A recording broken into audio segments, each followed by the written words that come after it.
नमस्कार विद्यार्थी मित्रांनो, आजच्या व्हिडिओमध्ये आपण पाहणार आहोत पूर्व उच्च प्राथमिक शिष्यवृत्ती परीक्षा म्हणजेच 5वीची जी मेन स्कॉलरशिप परीक्षा असते तर त्या स्कॉलरशिप पेपरमधील म्हणजे 2023 ला झालेला स्कॉलरशिपचा पेपर आहे आणि त्या पेपरमधील पेपर क्रमांक 2 बघा स्कॉलरशिपच्या परीक्षेमधील आणि ही परीक्षा कधी झालेली आहे 2023 ला। तर या 2023 च्या परीक्षेतील पेपर क्रमांक 2 जो 150 गुणांसाठी आहे आणि ह्या पेपरचं नाव आहे इंग्रजी तृतीय भाषा व बुद्धिमत्ता चाचणी।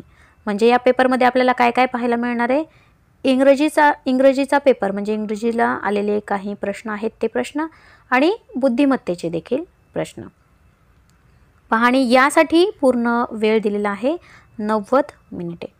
तर चला स्टेप बाय स्टेप आपण पूर्ण पेपर या व्हिडिओमध्ये पाहणार आहोत। व्हिडिओ जर खूप लेंथी होणार असेल तर सुरुवातीला पहिल्या व्हिडिओमध्ये आपण फक्त इंग्रजीचे प्रश्न पाहू आणि मग बुद्धिमत्ता चाचणीचे जे प्रश्न येणार आहेत ते नेक्स्ट व्हिडिओमध्ये आपण बघूया। चला, जी प्रश्नपत्रिकेच्या सुरुवातीला जी आपल्याला सूचना दिलेली असते ती सूचना तुम्ही प्रत्येकाने वाचून घ्यायची आहे। मी जर सूचना पूर्ण वाचत बसले तर व्हिडिओ खूप मोठा होणार आहे। मी महत्त्वाचं फक्त सांगून देते की प्रश्नपत्रिका ही ऑब्जेक्टिव्ह स्वरूपामध्ये असते, म्हणजे ह्या पद्धतीने 4 पर्याय या ठिकाणी दिलेले असतात आणि असे 4 गोल दिलेले असतात। ज्या पर्यायाचं उत्तर बरोबर आहे तो पर्याय अशा पद्धतीने गोल करायचा असतो। पहा, अशा पद्धतीने करायचा नाही, या असा जर केला तर उत्तर बरोबर पर्याय जरी तुम्ही बरोबर अशा पद्धतीने केला असेल, बरोबर उत्तर जरी केलं असेल तरी त्या ठिकाणी मार्क पडत नाहीत। मार्क्स पडण्यासाठी ह्या अशा पद्धतीने योग्य उत्तर गोल करायला हवं, ठीक आहे। आणि पहा, उत्तर नोंदवताना फक्त काळ्या किंवा निळ्या रंगाच्या बॉल पेनचा वापर करावा। बघा, पेन्सिलने जरी तुम्ही उत्तर गोल केलं असेल तर ते देखील ग्राह्य धरलं जात नाही।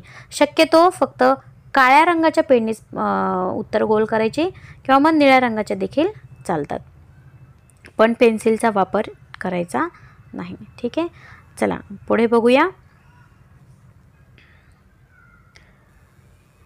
विभाग 1 पहा, 2 भागामध्ये प्रश्नपत्रिका असते। ही पहिल्या भागामध्ये इंग्रजीचा पेपर असतो आणि दुसऱ्या भागामध्ये बुद्धिमत्ता चाचणी असते, ठीक आहे। इंग्रजी तृतीय भाषा। चला पहिला प्रश्न बघूया आपण। Select the correct option for the following sentence. बघा, एक सेंटेन्स दिलेला आहे खाली आणि त्याचा करेक्ट ऑप्शन या ठिकाणी आपल्याला करेक्ट करायचा आहे। February follows dash dash in the calendar year. पहा, February follows dash dash in the calendar year.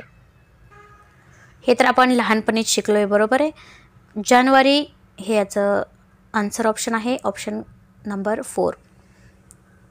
यात बघा, याचा अर्थ कोणाला समजला नसेल तर सांगते की फेब्रुवारी हा कोणत्या महिन्यानंतर येतो असा या प्रश्नाचा अर्थ आहे, तर याचं उत्तर येतं जानेवारी।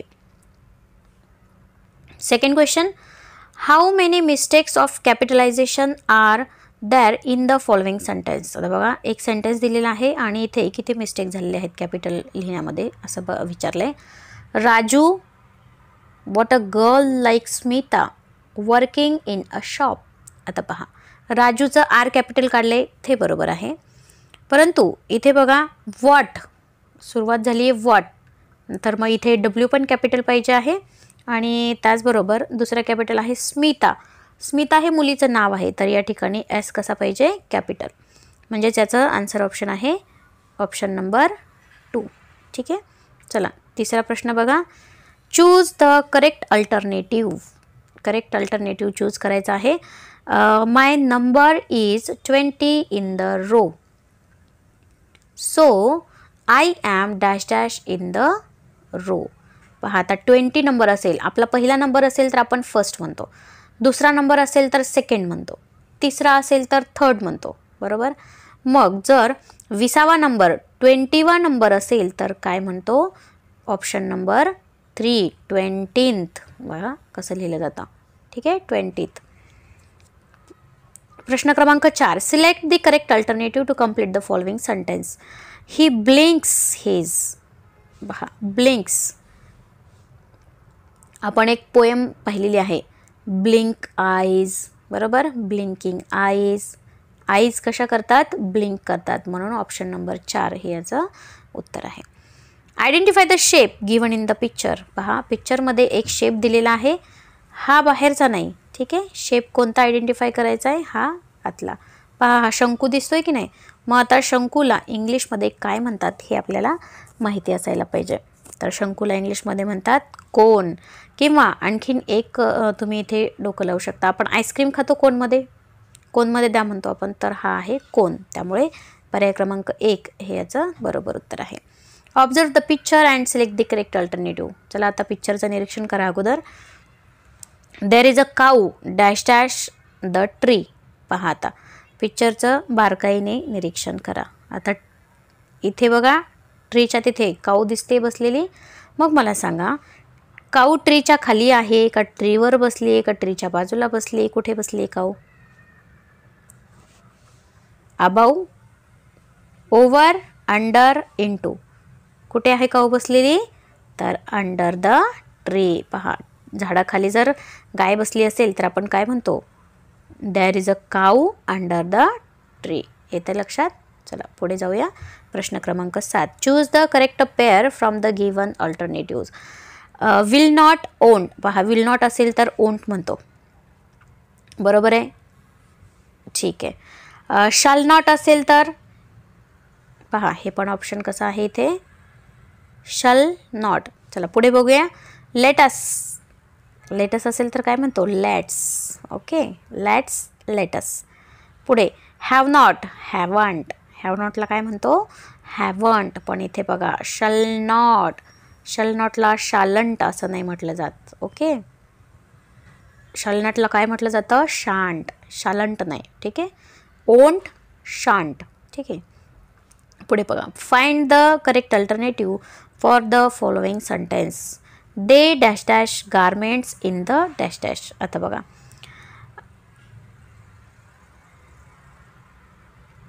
प्रश्न आधी व्यवस्थित वाचून घ्या की या ठिकाणी दे गारमेंट्स काय करतात? सेल करतात, बरोबर. They sell garments in the sale. या ठिकाणी सेल म्हणजे विकणे, इथे SELL, आणि या ठिकाणी in the sale, in the sale. ठीक आहे. आणि हे सेल याचा अर्थ असतो, एखादा म्हणतो ना आपण डिस्काउंट देतात एखादा दुकानदार, तर मग तिथे सेल लावला 50%, 20%. सेल म्हणजे सूट. ठीक आहे, म्हणजे ज्या ठिकाणी सेल लावला आहे अशा ठिकाणी गारमेंट सेल करतात. ठीक आहे. सेल म्हणजे विकणे आणि हा सेल म्हणजे सूट देऊन एका ठिकाणी जिथे डिस्काउंट वगैरे दिले जातं त्याला म्हणायचं सेल. प्रश्न 9. Select the correct option for the following sentence. The sun is always in the dash dash direction at 6 PM. आता या ठिकाणी 6 PM आहे. 6 PM म्हणजे संध्याकाळचे 6. तर संध्याकाळच्या 6 वाजता सूर्य कोणत्या डिरेक्शनला असतो? सकाळच्या 6ला कुठे असतो? उगवतो ना. मग सूर्य उगवतो कोणत्या दिशेने? पूर्वेने. आणि मावळतो कोणत्या दिशेला? पश्चिमेला. म्हणून आता ईस्ट अँड वेस्ट हे पण अर्थ आपल्याला माहिती असायला पाहिजे. सूर्य उगवतो पूर्वेला, मग पूर्वेला काय म्हणायचं? बरोबर, ईस्ट. मग मावळतो कुठे? पश्चिमेला, म्हणून त्याला म्हणायचं वेस्ट. ठीक आहे. चला पुढे बघूया. प्रश्न क्रमांक 10. Instruction for the questions 10 to 12. चला 10 to 12 साठी काही इन्स्ट्रक्शन आहे ते बघूया आणि 10 ते 12 प्रश्न सोडवूया आता. Mother duck. Read the passage carefully and answer the following question. Mother duck was really proud of her 6 new ducklings. They were soft, fluffy, and yellow. Such a fine little ducklings. But the seventh one was very different. It was a bigger, and its feathers were gray and shaggy. पहा आता डकबद्दल आणि त्या डकलिंग्सबद्दल इथे माहिती दिलेली आहे ती आपण वाचली आहे. आता प्रश्न बघूया. How many ducklings are mention in the passage. चला आता तुम्ही पण सांगू शकता. मी पॅसेज जोरात आणि व्यवस्थित वाचलेला आहे, तर मला सांगा की ह्या पॅसेजमध्ये किती डकलिंग्सचं मेन्शन केलेलं आहे. देर किती डकलिंग्स आहेत? 7 डकलिंग्स. का? कारण 6 न्यू डकलिंग्स म्हटलंय, बरोबर. आणि बट 7th वन इथे तो उल्लेख केलेला आहे 7th वन, म्हणून इथे किती आहेत 7 ducklings. Find the ordinal number mention in the passage. आता ऑर्डिनल नंबर कशाला म्हणतात, जे फर्स्ट, सेकंड, थर्ड असं जे असतं ते आहे ऑर्डिनल नंबर. मग इथे 7th हा ऑप्शन इथे मेन्शन केलेला आहे. Find the opposite of the words same from the passage. आता सेमचा अपोजिट वर्ड, सेम म्हणजे सारखा, तर इथे बघा डिफरंट म्हणून आलेला आहे. 7th one was very different, तर डिफरंट हा त्याचा अपोजिट वर्ड आहे. चला पुढे बघूया. Question number 13. Choose the correct alternative to complete the following word. Chain of alphabetical order. पहा सोपं आहे हे देखील. अल्फाबेटिकल ऑर्डरनुसार चेन आपल्याला पूर्ण करायची आहे. आता इथे पहा पॅन, PAN, ठीक आहे, PEN पेन.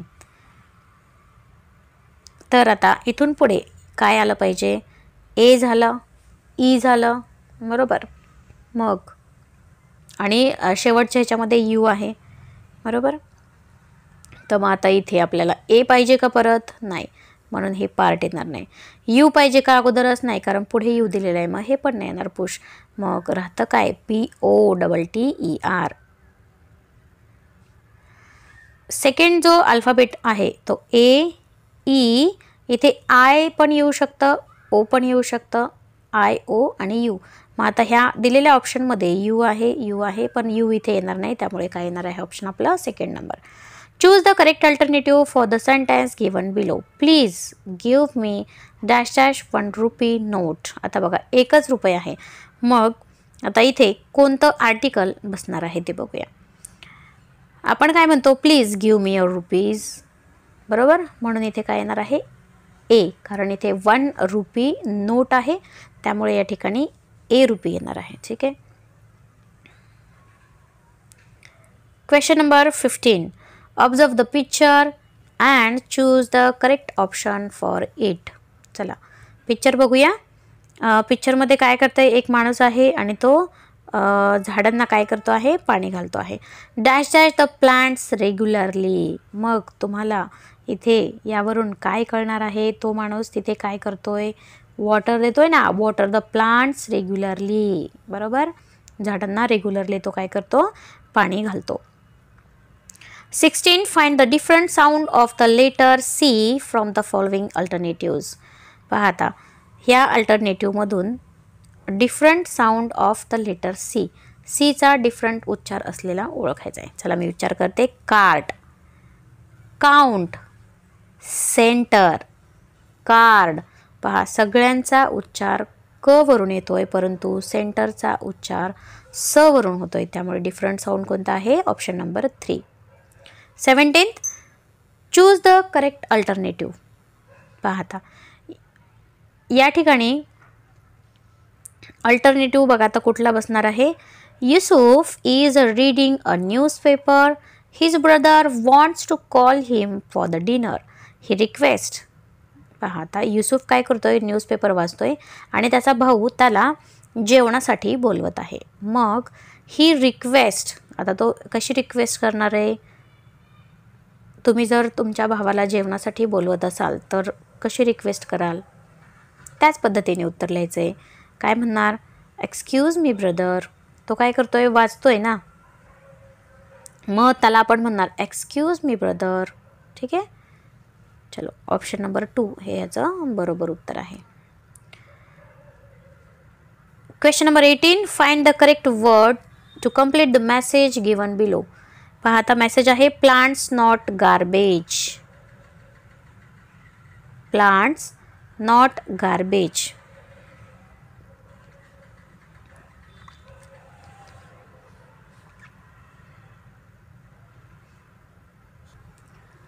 याचा करेक्ट आन्सर आहे grow. Grow plants not a garbage. चला पुढे बघूया, फास्ट घेऊ थोडंसं. प्रश्न क्रमांक 19. चला question number 19. Find the sentence with the correct punctuation mark. आता बघा पंक्च्युएशन मार्क्स पण आपल्याला खूप महत्त्वाचे आहेत. पंक्च्युएशन मार्क यापैकी कोणतं करेक्ट आहे बघा. How are you. इथे पहा प्रश्न विचारला आहे आणि दिलं आहे एक्सक्लेमेटरी, त्यामुळे हे काय आहे चुकीचं. How nice. Are you crazy, इथे प्रश्न विचारलाय तर हे काय आहे बरोबर. हाऊ नाईस, हे पण काय आहे बरोबर. व्हॉट सरप्राईज, हे पण काय आहे बरोबर. हे सगळे काय आहेत एक्सक्लेमेशन आहेत, त्यामुळे बरोबर आहेत. परंतु पर्याय क्रमांक 1 या ठिकाणी प्रश्न विचारला आहे आणि एक्सक्लेमेशन मार्क दिला आहे. इथे काय पाहिजे क्वेश्चन मार्क, त्यामुळं answer option 1. Select the proper option to complete the word register. Growl, clock, buzz, squeal. तर पहा याचं आन्सर येणार आहे answer option 3 croak. Select the correct alternative. He dash dash a letter yesterday. पहा आता काल letter लिहिलं आहे. काल म्हणजे काय झालं आहे भूतकाळ झाला आहे, पास्ट झालं आहे. तर पास्टमध्ये इथं या ठिकाणी रोट, कारण रोट हे काय आहे राईटचा पास्टमधलं रूप आहे. ठीक आहे. चला question 22. Ruby meets her friend at the lunch time. How will she greet him. आता लंच टाईमला जर रबी तिच्या फ्रेंड्सला भेटली असेल लंच टाईमला, तर ती काय म्हणणार, गुड मॉर्निंग म्हणणार का, नाही. लंच टाईमला जर भेटली असेल तर ती नक्कीच त्यांना काय म्हणणार आहे, गुड आफ्टरनून, बरोबर. Find the punctuation mark missing in the following sentence. He said. पहा it's just a matter of practice. पहा काय राहिले, तुमच्या पण लक्षात आलं असेल, बघितलं बरोबर. इट्सच्या वर काय पाहिजे ॲपॉस्ट्रोफे. पुढे जाऊया. Question number 24. Observe the picture and choose the correct alternative. लक्षात येत आहे पिक्चरवर किती प्रश्न आलेले आहेत, 3रा का 4था प्रश्न तर हा पिक्चरवर आलेला आहे. ठीक आहे. चला आता what is the girl doing. काय करते गर्ल, कुकिंग करते का, नो. सिंगिंग करते का, नो. क्लाइंबिंग करते का, नो. तर ती काय करते, स्वीपिंग, झाडू मारते. ठीक आहे. रीड द, आणि कुकिंग म्हणजे स्वयंपाक बनवणे, क्लाइंबिंग म्हणजे चढणे, सिंगिंग म्हणजे गाणे म्हणणे. Read the riddle given below and choose the correct option. पहा शेवटचा प्रश्न आहे हा. You open your mouth to do it. It shows you are sleepy. What is it. पहा आता एक इथे रिडल आहे आणि ह्या रिडलचं आन्सर आहे यॉन. ठीक आहे. यॉन म्हणजे काय, रिडलमध्ये काय सांगितलं आहे बघा. You open your mouth to do it. तुम्ही ते करण्यासाठी तोंड उघडता, but it shows you are sleepy. What is it. आणि तोंड उघडल्यानंतर दिसतं की तुम्हाला झोप आलेली आहे, तर त्याला काय म्हणतात, तर त्याला म्हणतात जांभई. बरोबर, जांभळी येते ना आपल्याला झोपेच्या अगोदर, तर त्याला इंग्लिशमध्ये आहे YAWN, यॉन. काय म्हणतात, YAWN, यॉन. चला पुढचा प्रश्न बघूया. चला आता या ठिकाणी बघा इंग्लिशची प्रश्नपत्रिका संपलेली आहे. आता विभाग 2 बुद्धिमत्ता चाचणी.